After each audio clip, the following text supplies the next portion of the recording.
ಎಲ್ರಿಗೂ ನಮಸ್ಕಾರ. ಎಲ್ಲ ವೀಕ್ಷಕರಿಗೂ ನಮಸ್ಕಾರ. ಇವತ್ತು ನಾನು ಬೆಳಗಾವಿ ಜಿಲ್ಲೆಯ ಸವದತ್ತಿ ತಾಲೂಕಿನ ಮನವಳ್ಳಿಗೆ ಬಂದಿದ್ದೀನಿ. ತುಂಬ ಖುಷಿ ಆಯ್ತು. ಇಲ್ಲಿ ಮಠಕ್ಕೆ ಮುರುಘಾಶ್ರೀ ಪ್ರಶಸ್ತಿ ಸ್ವೀಕಾರ ಮಾಡೋಣ ಅಂತ ಮಠಕ್ಕೆ ಬಂದಿದ್ದೆ, ಸೋಮಶೇಖರ ಮಠಕ್ಕೆ. ಇಲ್ಲಿ ನಮ್ಮ ಮಾಧ್ಯಮದ ಎಲ್ಲರೂ ಬಂದು ನನ್ನನ್ನು ಮಾತಾಡಿಸಿದ್ರು, ಅದು ತುಂಬ ಖುಷಿಯಾಯಿತು. ಈಗ ಅವರು ನನಗೊಂದು ಪ್ರಶ್ನೆ ಕೇಳ್ತಾ ಇದ್ದಾರೆ, ಶಿವಲೀಲಕ್ಕೆ ಚಿತ್ರಕ್ಕೆ ಯಾಕೆ ಥಿಯೇಟರ್ಗಳು ಸಿಗ್ತಾ ಇಲ್ಲ ಅಂತ. ನಾನೇನಂತ ಹೇಳಿ, ಯಾಕೆ ಸಿಗ್ತಾ ಇಲ್ಲ ಅಂತ ಹೇಳಿದ್ರೆ ಏನಂತ ಹೇಳಬೇಕು, ನನಗೆ ಅರ್ಥ ಆಗ್ತಾ ಇಲ್ಲ. ಇವತ್ತು ಒಂದು 250-300 ಜನ ಮಂಗಳಮುಖಿಯರನ್ನ ಒಳಗೊಂಡು ಅಶೋಕ್ ಜೈರಾಮ್ ಅವರು ಬ್ಯಾನರ್ ಅಡಿಯಲ್ಲಿ ಅಶೋಕ್ ಅವರು ಇಷ್ಟು ದೊಡ್ಡ ಸಿನಿಮಾವನ್ನು ಮಾಡಿದ್ದಾರೆ. ಎಲ್ಲರನ್ನೂ ಹೊಸಬರನ್ನ ಹಾಕ್ಕೊಂಡು 1 ವರ್ಷಗಟ್ಟಲೆ ಅವರಿಗೆ ಟ್ರೈನಿಂಗ್ ಕೊಟ್ಟು ಇಷ್ಟೆಲ್ಲ ತರಬೇತಿ ಕೊಟ್ಟು ಸಿನಿಮಾವನ್ನು ತಯಾರು ಮಾಡಿದ್ದಾರೆ. ನಾವು 1ನೇ ತಾರೀಕು ಅನೌನ್ಸ್ ಮಾಡುವಾಗ ನಾವು ಈ ಉತ್ತರ ಕರ್ನಾಟಕದ ಕೆಲವು ಭಾಗಗಳಲ್ಲಿ ಪ್ರಚಾರಕ್ಕಾಗಿ ಬಂದಿದ್ವಿ.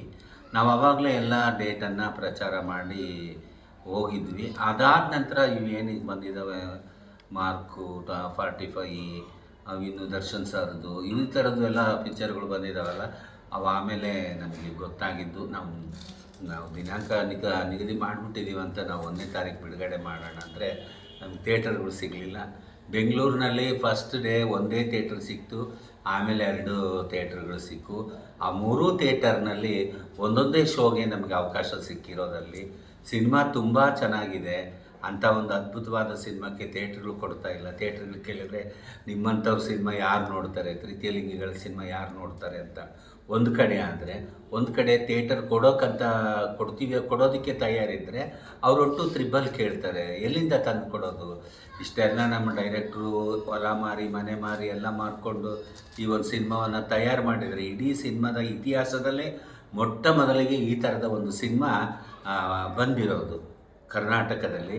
ಅದರಲ್ಲೂ ಬೆಳಗಾವಿಯ ಅಧಿವೇಶನದಲ್ಲಿ UT ಖಾದರ್ ಅವರು ಸಭಾಪತಿಗಳು ಈ ಸಿನಿಮಾದ ಬಗ್ಗೆ ಧ್ವನಿ ಎತ್ತಿ ಮಾತಾಡಿದ್ದು. ಅವತ್ತು ಸಂಜೆ ಒಂದು ಪ್ರೀಮಿಯರ್ ಶೋ ಇಟ್ಟಾಗ 200 ಜನ ಶಾಸಕರು, ಸಚಿವರು, MLAಗಳು, ಮಿನಿಸ್ಟ್ರುಗಳು, ಇಷ್ಟು ಜನ, ಅದನ್ನು ಸುಮಾರು ಒಂದು 300-350 ಜನ ಅವತ್ತು ಸಿನಿಮಾ ನೋಡಿದರು, ಮೆಚ್ಚುಗೆ ವ್ಯಕ್ತಪಡಿಸಿದರು. ಆದರೆ ಇವತ್ತು ಅಂಥ ಒಂದು ಸಿನಿಮಾಕ್ಕೆ ಥಿಯೇಟ್ರ್ ಸಿಗ್ತಾ ಇಲ್ಲ ಅಂದರೆ ಒಂದು ವಿಪರ್ಯಾಸ. ನಮ್ಮ ಕನ್ನಡ ಎಲ್ಲೋ ಹೋಗ್ತಾ ಇದೆ, ಕನ್ನಡ ಚಿತ್ರರಂಗ ಎಲ್ಲೋ ಹೋಗ್ತಾ ಇದೆ, ಕಲಾವಿದರು ಎಲ್ಲೋ ಹೋಗಬೇಕು ಅನ್ನೋದೇ ಒಂದು ದೊಡ್ಡ ಪ್ರಶ್ನೆ ಆಗಿದೆ. ದಯವಿಟ್ಟು ನಮ್ಮ ಸಿನಿಮಾಕ್ಕೆ ಥಿಯೇಟರ್ಗಳು ಬೇಕು ಅಂತ ನಾನು ನಾಳೆ 11ನೇ ತಾರೀಕು ಬೆಂಗಳೂರಿನ ಫ್ರೀಡಮ್ ಶೋನಲ್ಲಿ ನಾವೊಂದು ಹೋರಾಟವನ್ನು ಹಮ್ಮಿಕೊಂಡಿದ್ದೀವಿ. ಅವತ್ತು ಕನ್ನಡ ಪರ ಸಂಘಗಳು, ನನ್ನ ಸಮುದಾಯದ, ಜ್ಯೋತಿ ಸಮುದಾಯದ ಅವರು ಎಲ್ಲರೂ ಬರ್ತಾರೆ. ಆಮೇಲೆ ಮಹಿಳಾ ಪ್ರತಿನಿಧಿಗಳು, ಪುರುಷರು ಎಲ್ಲರೂ ಅವತ್ತು ಬಂದು ಆ ಹೋರಾಟಕ್ಕೆ ಧ್ವನಿಗೂಡಿಸ್ತೀವಿ. ಯಾಕೆ ನಿಮಗೆ ಥಿಯೇಟರ್ ಕೊಡ್ತಾ ಇಲ್ಲ ಅಂತ ಹೋರಾಟವನ್ನು ಫ್ರೀಡಮ್ ಪಾರ್ಕಲ್ಲಿ ಆ ಹೋರಾಟವನ್ನು ಮಾಡಬೇಕಂತ ನಿರ್ಧಾರ ಮಾಡಿದ್ದೀವಿ. ನಾವು ಭಾನುವಾರ ಬೆಳಗ್ಗೆ ಆ ಹೋರಾಟವನ್ನು ಪ್ರಾರಂಭ ಮಾಡ್ತಾ ಇದ್ದೀವಿ. ದಯವಿಟ್ಟು ಈ ಒಂದು ಹೋರಾಟಕ್ಕೆ ತಮ್ಮೆಲ್ಲರ ಅಂದರೆ ಈ ಮೀಡಿಯಾದವರೆಲ್ಲರೂ, ಪತ್ರಿಕೆಯವರೆಲ್ಲರೂ, ಜನಸಾಮಾನ್ಯರೆಲ್ಲರೂ ಬಂದು ಈ ಒಂದು ಹೋರಾಟಕ್ಕೆ ನಮಗೆ ಬೆಂಬಲ ನೀಡಬೇಕು ಅಂತ ನಾನು ಕೇಳ್ಕೊಳ್ತಾ ಇದ್ದೀನಿ. ಅದ್ಭುತವಾದಂಥ ಸಿನಿಮಾ ಕೊನೆಯ ಸನ್ನಿವೇಶದಲ್ಲಂತೂ ಗಂಡು ಮಕ್ಕಳು ಗಲ್ಲ ಹೊಡ್ಕೊಂಡು ಹೊರಗೆ ಬರಬೇಕು.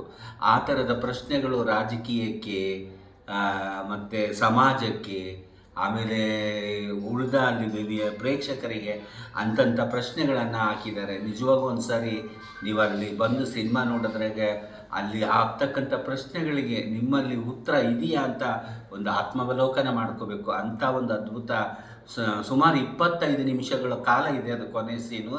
ಆದರೆ ಅಷ್ಟು ಹೊತ್ತು ಐತಿ ಅಂತಲೇ ಗೊತ್ತಾಗಂಗಿಲ್ಲ, ಅಷ್ಟು ಕುತೂಹಲದಿಂದ ತಗೊಂಡು ಹೋಗ್ತಾ ಇರುತ್ತೆ ಸಿನಿಮಾ. ಅಂಥ ಒಂದು ಒಳ್ಳೆ ಸಿನಿಮಾ ಇದು. ಸಿನಿಮಾ ಅಂದರೆ ಒಂದು ಕಥೆ ಅಲ್ಲ, ಇದೊಂದು ಸ್ಕ್ರೀನ್ ಪ್ಲೇ ಅಲ್ಲ, ಒಂದು ಘಟನೆಗಳು. ಈಗ ನಿಮ್ಮ ಜೀವನದಲ್ಲಿ ಏನಾಯಿತು, ಇವ್ರ ಜೀವನದಲ್ಲಿ ಏನಾಯಿತು, ಇವ್ರ ಜೀವನದಲ್ಲಿ ಏನಾಯಿತು ಅನ್ನೋ ಒಂದು ಘಟನೆಗಳನ್ನು ಹಿಡ್ಕೊಂಡು ಒಂದು ಸಿನಿಮಾವನ್ನು ಮಾಡಿರ್ತಕ್ಕಂಥದ್ದು ಅದ್ಭುತ ಸಿನಿಮಾ. ದಯವಿಟ್ಟು ಆ ಸಿನಿಮಾಕ್ಕೆ ಪ್ರೋತ್ಸಾಹ ಕೊಡ್ರಿ ಅಂತ ಮತ್ತೊಮ್ಮೆ ಕೈ ಮುಗಿದು ಕೇಳ್ಕೊಳ್ತೀನಿ.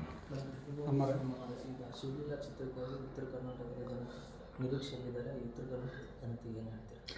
ಉತ್ತರ ಕರ್ನಾಟಕದ ಜನತೆ ಅಂದರೆ ಆ ಜನತೆಗೆ ಏನು ಹೇಳ್ಬೇಕೋ ನಮ್ಗೆ ಗೊತ್ತೇ ಇಲ್ಲ. ಮೃದು ಸ್ವಭಾವದವರು, ಮಾತೃ ಸ್ವರೂಪಿಯರು, ಅಂತಃಕರಣೆ ಒಳ್ಳೆಯವರು ಉತ್ತರ ಕರ್ನಾಟಕದವ್ರು ಅಂತಂದರೆ ಕಲ್ಮಶ ಇಲ್ಲದಂಥ ಜನಗಳು ಅಂತ ಹೇಳೋದಕ್ಕೆ ತುಂಬ ಇಷ್ಟಪಡ್ತೀನಿ. ಅದು ಒಳ್ಳೆದನ ಆಗಿರಲಿ ಕೆಟ್ಟದ್ದನ ಆಗಿರಲಿ ದಯವಿಟ್ಟು ಅದನ್ನೆಲ್ಲವನ್ನು ಬೇಗ ಒಪ್ಕೊಂಡ್ಬಿಡ್ತಾರೆ. ಅಷ್ಟು ಮುಗ್ಧರು ನಮ್ಮ ಉತ್ತರ ಕರ್ನಾಟಕದವರು. ಆದರೂ ಕಲೆ ಅಂದರೆ ತುಂಬ ಪ್ರೀತಿ, ಕಲಾವಿದರಂದರೆ ಇನ್ನೂ ಪ್ರೀತಿ. ಇವೆಲ್ಲ ಸಂಸ್ಕಾರ ಸಂಸ್ಕೃತಿ ನಮ್ಮ ಉತ್ತರ ಕರ್ನಾಟಕದಲ್ಲಿ ಇರತಕ್ಕಂಥ ಮಠಗಳಿಂದ ಅಲ್ಲಿಯ ಜನಗಳಿಗೆ ಸಿಕ್ತು ಅಂತ ಹೇಳೋದಕ್ಕೆ ನನಗೆ ಖುಷಿ ಆಗ್ತಾ ಇದೆ. ದಯವಿಟ್ಟು ಮುಂದಿನ ದಿನಗಳಲ್ಲಿ ಉತ್ತರ ಕರ್ನಾಟಕ ಅಲ್ಲ ಇಡೀ ಕರ್ನಾಟಕದ ತುಂಬ ಈ ಸಿನಿಮಾವನ್ನು ಬಿಡುಗಡೆ ಮಾಡ್ತೀವಿ. ಆವಾಗ ನೀವು ನಿಮ್ಮವರು ನಿಮ್ಮ ಗೆಳೆಯರನ್ನು ನಿಮ್ಮ ಕುಟುಂಬದವರನ್ನು ಕರ್ಕೊಂಡೋಗಿ ಆ ಸಿನಿಮಾವನ್ನು ನೋಡಬೇಕಂತ ಕೇಳ್ಕೊಳ್ತೀನಿ.